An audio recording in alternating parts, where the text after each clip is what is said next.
It's really nice to see you and speak to you again. And thank you so much for coming back and joining us to answer a few more questions about the project.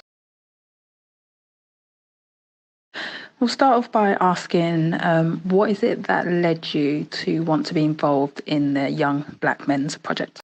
Well, first of all, I've always had a passion to help out with Black men and their mental health because it's a growing concern within our community. I always wanted to provide solutions, express my feelings towards it, express my views. And Black Thrive gave us this opportunity to express our concerns with it and to give our solutions. There's not that many organizations within London or in Lambeth that are helping out with Black mental health. So it's a great thing that Black Thrive is doing.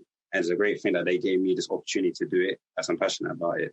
And what was it like for you to be involved? It was a great experience, mainly because, like I said before, I was able to express my views in terms of mental health with the Black community, as it is it's a growing concern within our community, mainly because Black men have been struggling for multiple years to combat this issue. Another thing I would like to say is that there are so many different perspectives. You know, there's so many stereotypes to do with Black mental health, as in everybody believes that Black mental health and the issues that come across it is mainly because of broken homes, violence, gang culture. When we had our group meetings, we came across so many different perspectives, such as Black LGBT. Like, that's something that is not really spoken of within our community because it's such a stigma to have mental health and to be gay as well.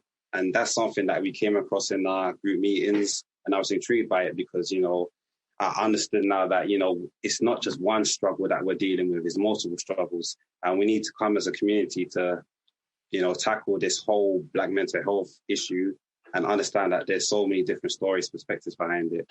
What did you think about individual therapy turning out to be the most popular choice from all the survey results? From my personal experience, I agreed with the idea that therapy should be should be the priority in tackling this issue, mainly because, like I said before, so many Black men keep their mental health as a secret because they're ashamed. They feel like it makes them look weak. It's a stigma, not only with Black men, but with men across the whole UK, across the whole world, because men are seen as these patriarchal beings that are supposed to be strong, supposed to be tough, not show emotion, you know. So therapy gives them that platform to express themselves in confidence and in secret as well. So yeah, that's why I believe therapy should be one of our priorities.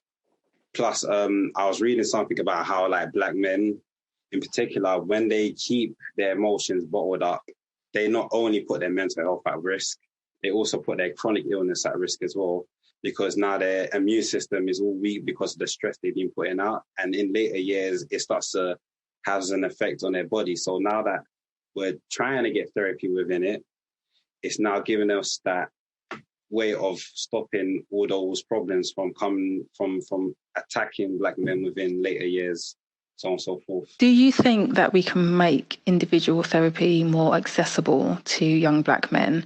And what do you think are the most important factors to be considered? First and foremost is we need to make sure that therapy is known within London, because one of the things we said in our group meetings is that not a lot of people know how to even access therapy. Plus, they don't know that therapy is an option within London or Lambeth for Black men. So we spoke about advertisements such as, you know, social media advertisements with Instagram, Twitter.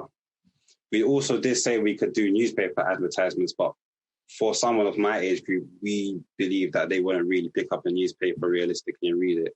So that's one of the factors. Another factor was that we spoke about how, like, Black men might be kind of embarrassed to go out in a way and go into a building where it's known that this is for mental health. So we spoke about how, like, we should keep it a secret, or like just design a place where it keeps the ideal mental health not being out in the open, if you get what I mean. So that was another factor we came across. What do you think needs to happen to continue to support young Black men's well-being? Although therapy is the priority in helping Black men with their mental health, there needs to be a support system afterwards. So, like, one example I'll give is sports and sports activities. With sports activities, they could, like, help Black men express themselves more in a physical way. And one thing about mental health is it isolates Black men from society. So they'll have a struggle in reintegrating as well. So after the therapy, we can like introduce them into team sports, team activities. So then they can make friends, have healthy relations, and, they can have time to just prioritize their physical health as well. And finally, if you were to speak to a room full of psychologists, what is it that you'd want them to know? And what action would you want them to take moving forward? I think one of the biggest things they need to know is that a lot of Black men, they do not know how to express themselves in terms of their emotions, as they kept it bottled up for so long. So that they need to understand that, it's going to take some time for that person to open up. It's going to take some time for that person to express themselves, because some might be keeping it a secret, but they just generally don't know how to express themselves, So they need to understand that this process is going to take a while.